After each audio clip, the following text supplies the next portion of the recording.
has ever fought. And if Jones fights the way I think he's going to fight, he's going to be well on his way to superstardom. All right, we're going to go right to the fight as both fighters are already in the ring now. Jones wearing the white outfit as he goes around the ring. And there is the executioner symbol that accompanies Bernard Hopkins. Yes, that mystery man under that mask is Bernard Hopkins. A little hype, a little showbiz doesn't hurt if you can fight. And this man can fight. 22 wins, 1 loss for Bernard Hopkins. He lost his very first professional fight, then sat out 16 months. Angry at his management for having matched him against a light heavyweight. He has never lost, Larry Merchant, to a middleweight boxer. And here is the man many regard as the middleweight of the 90s. Roy Jones Jr., like Bernard Hopkins, he has an outstanding record, 21 wins, no losses, 20 KOs, 12 of them within 3 rounds. He's a rare talent. He has one of those great athletic bodies, a sprinter's legs, and a heavyweight's shoulders. And the superstar's charisma. And we look at the tail of the tape. Both fighters at the 160-pound neighborhood. Jones 159.5, didn't arrive in town until Thursday, trained in Pensacola. Some speculate that he had trouble making weight. And our punch stat numbers giving you a profile of how active these fighters are, and they are remarkably similar statistically. Same thing with the jabs, and as you can see, they major in power punches. Rules of the bout from our unofficial ringside scorer, Harold Letterman. Roy Jones Jr. and Bernard Hopkins will box tonight using the rules of the International Boxing Federation. 12 rounds. There is no standing 8 count, no 3 knockdown rule. You cannot be saved by the bell in any round. Only the referee can stop the fight. And in case a cut is caused by an accidental headbutt, and that cut causes the fight to be stopped, we go to the scorecards after 6 rounds have been completed. Before that, it's a technical draw. Thank you, Harold. Right now, let's go up to ring announcer Michael Buffer for the pre-fight introduction. Ladies and gentlemen, good evening and welcome to Robert F. Kennedy Memorial Stadium, the home of the Redskins here in Washington, D.C., where tonight, Spencer Promotions Incorporated and the D.C. Armory Board, in association with Caesar's World, presents the first of 2 World Championship bouts. This bout is approved and sanctioned by the Washington District of Columbia Boxing Commission and the International Boxing Federation. IBF President Robert W. Lee, supervisor at ringside Marion Muhammad. The 3 judges scoring this bout on a 10-point must system are Lynn Carter, Al DeVito, and Eugene Grant. And when the bell rings, the man in charge of the action, working in a world title bout for the 37th time, referee Steve Smoger. And now, ladies and gentlemen, 12 rounds of boxing for the vacant IBF Middleweight Championship of the World. Introducing first, fighting out of the blue corner, wearing the black trunks with gold trim, weighing in at 159 pounds. From Philadelphia, Pennsylvania, North Philly to be exact. He brings a professional record of 22 victories, only 1 defeat, 16 of the 22 victories by KO. Ladies and gentlemen, the #1 ranked middleweight in the world, Bernard, the Executioner Hopkins.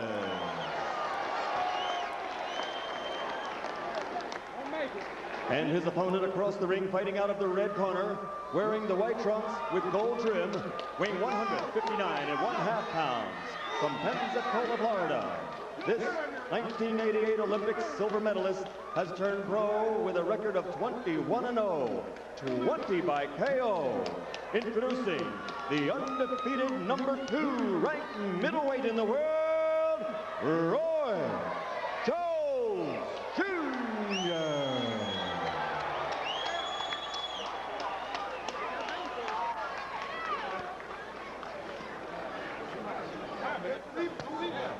All right, fellas, let's go. Bernard, Roy.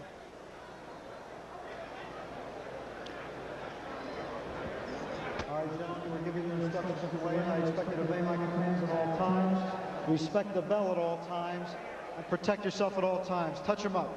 Can't go unless we touch him. Touch him up, guys. God bless. Let's rock. All right.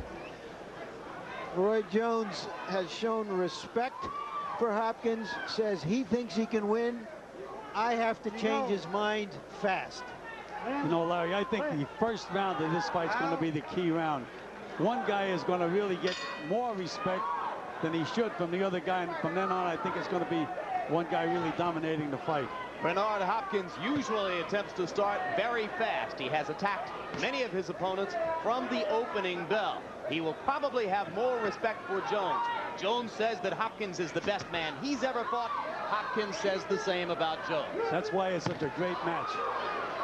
There goes Jones in with that explosive leaping left hook. Jones hurt Glenn Wolfe with the left hook, finished him off with right hands to the body. The left hook was also instrumental in his knockout of Percy Harris back in December here on HBO. Hopkins with a right hand over the top, glancing blow. Get out.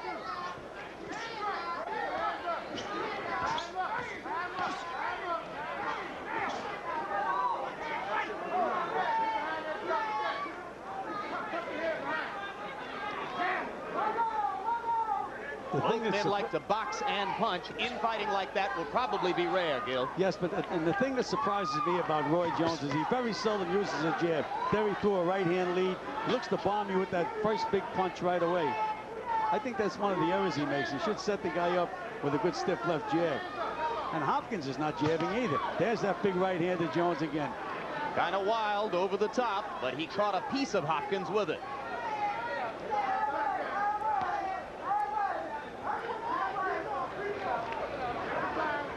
Bernard Hopkins a little bit more defensive here in the first round than is normally the case. And Jones appears perhaps frustrated by Hopkins' unwillingness to come to him. He's leaping with the left hook and throwing wildly over the top with the right. And Hopkins is a very, very solid professional fighter. Moves well, punches well, side to side. But again, he's in with a very flashy, unorthodox guy in Roy Jones. Both fighters are showing a lot of respect for each other.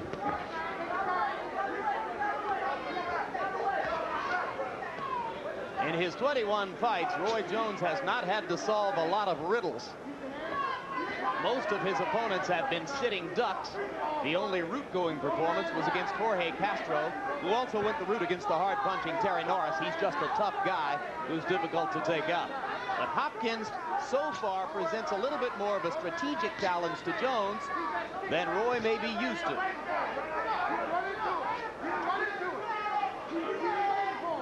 Both men, when they're jabbing short. They're not jabbing through the guy. They're trying to get out of the way of punches before they land a punch. Jones landed a right cross. Hopkins unmoved by the contact. Round one comes to a close. RFK Stadium in Washington, D.C., outdoors at night.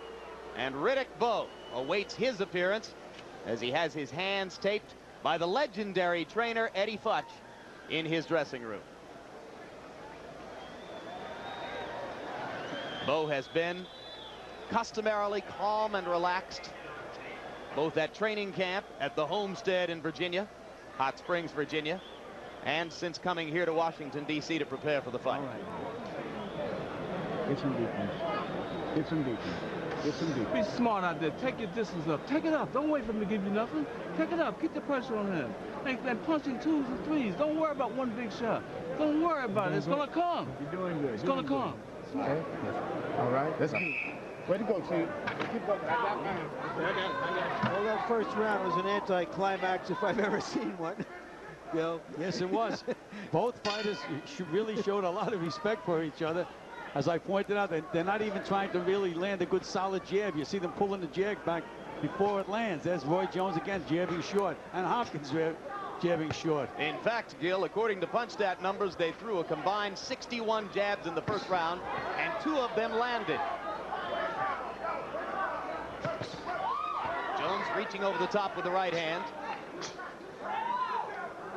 appears determined to get just a little bit closer to Hopkins, though he's being cautious as he does so. Well, what he's doing, Jim, he's throwing that jab, but he's trying to step back at the same time. You can't do that. It's first step in, then step back.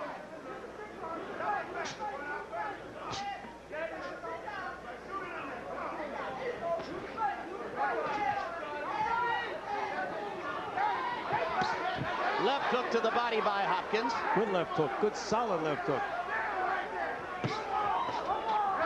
Partially blocked left hook by Roy Jones.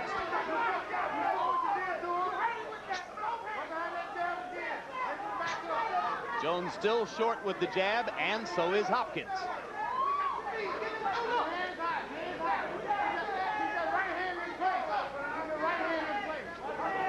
When we met with Roy Jones yesterday, he was in the middle of a 24-hour dry-out period to help him make weight. Did that affect him coming into tonight, Gil? Well, not if they do it properly, Jim. If a fighter's in excellent condition and you drive, there's a good right hand by Jones over that slow left hand to Hopkins. But if in fact you do it properly, he had the from the weigh-in this morning, he had all this time to get the liquids back in his body, and if he didn't overdo that with the liquids, and if he ate properly, he's okay. Told us that he would eat 2 meals, one in the morning, one late afternoon. Emphasis on carbohydrates. Jones knows a lot about his body for a young fighter. Hopkins with another right hand to the body, and Jones still trying to throw the right hand over the top. So far, Roy Jones has not attempted to get to Bernard Hopkins' body. Jones doesn't like to fight on the ropes. If Hopkins can maneuver Jones to the ropes, he has him in a place where the young fighter is uncomfortable. Good solid left hand by Hopkins in that last exchange.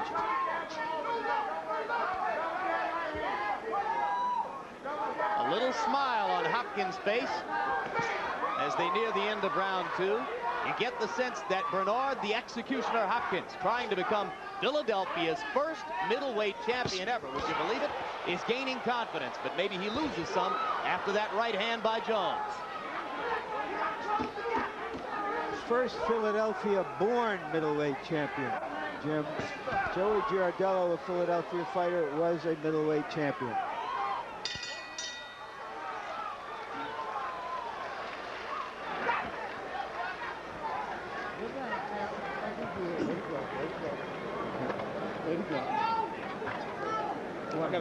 I got it.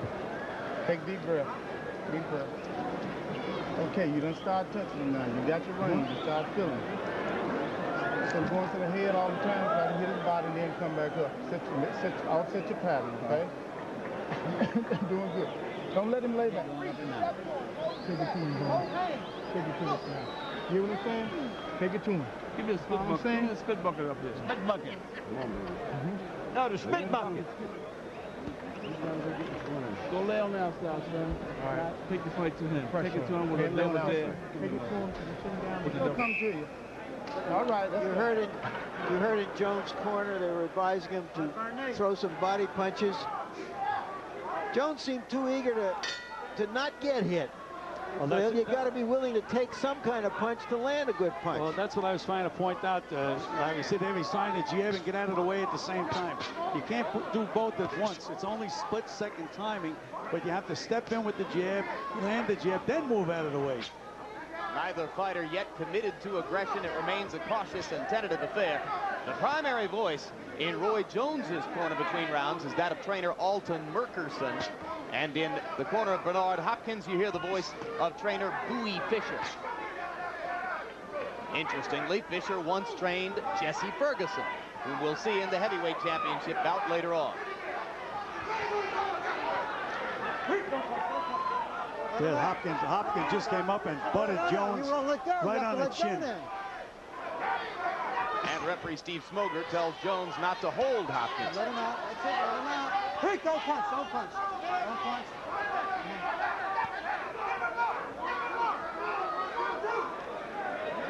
Jones seems very, very tight. Doesn't seem to be relaxed at all up to this point. He looks far different than the Roy Jones who swaggered into the ring and destroyed the first 2 opponents we saw him with here on HBO.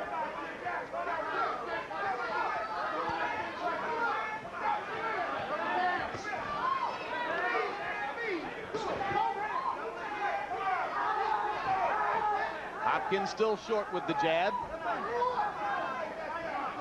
Now Jones is boxing with his left hand down around his knee. I used to teach my fighters that jab to use every once in a while, Jim. I called it an up jab. It's very hard to block, but also it leaves your chin wide open. Neither guy has the confidence to really step in there with their punches at the moment. It is a display of mutual respect so far. And one which is not likely to hold the attention of this audience for long. Overhand right by Jones, lands in close quarters. And a left hand. Jones starting to get a little closer to Bernard Hopkins. Still missing with the jab. Now he sticks one into Hopkins' chin. And again, that left hand is right down around his knee.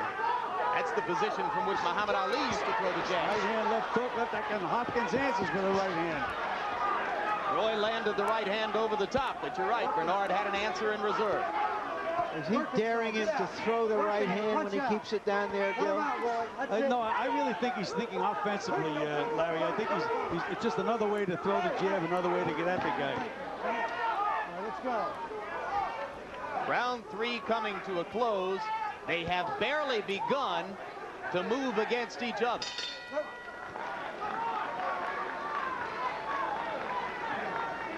Keep it on him. Keep the pressure on him. I like that pressure. Give me a spit bucket. Spit bucket right here. Keep it on him. Keep it on him. Don't wait for him to give you nothing. You're going to take it away from him. All right? All right, now you got yourself together now. You got yourself together now. You understand me? Take it to us from your pocket. Take it to us from here on. Move your head and get in there and bang with both hands at this guy. You understand? The boy's fucking scared. Harold Letterman, how did you see the first 3 rounds? Larry, 3-0, 30-27, Roy Jones Jr. Larry, I think Roy's not only landing the better shots, but he's using the ring real nice, and his left jab is so quick, Bernard doesn't have a chance to get off. Every time Bernard gets near him and wants to throw the right hand, Roy sticks a left jab in his face. Roy's quick hands, I think, are winning the fight so far. Well, I have also given Jones the first 3 rounds, but I have to admit that I'm glad it's chilly here at RFK Stadium because it's keeping me awake. Well, you know, I think every round has been close. I've given 2 rounds to Jones and called 1 even, but they're very, very narrow margins.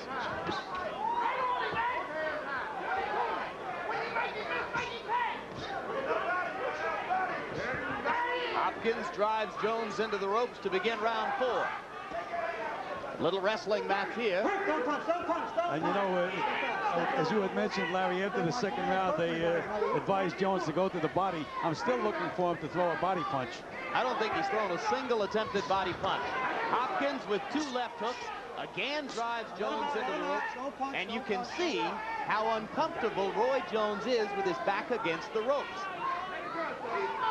And Hopkins is very, very effective when he moves a guy against the ropes. So things turning Bernard, the executioner, Hopkins' way early here in round 4. If you like redemption stories, Hopkins is one. Spent 4 years in prison doing hard time for a chain snatching. Good combination by Roy Jones. Right hand, left hook, and there's another left hook, right hand. Those flashy, fast hands, very, very difficult to deal with. Jones with a right hand over the top and another right hand in close. Still no body punching. But he has landed combinations which were virtually non-existent in the first 3 rounds of the fight. Hopkins misses the right hand, again drives Jones into the ropes.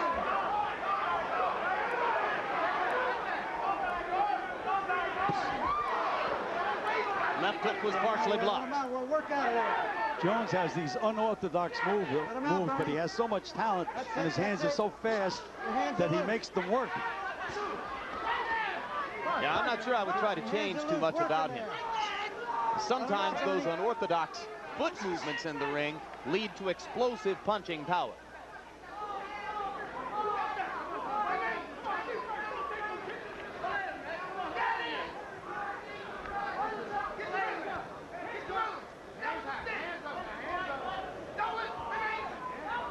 Really not too much happening now. It's just a chess match.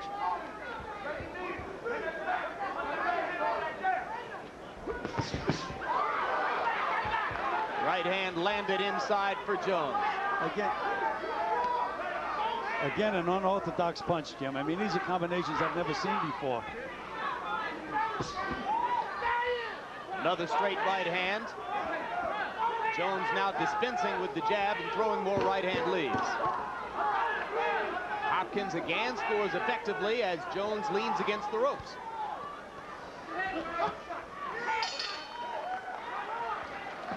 Round 4 comes to a close.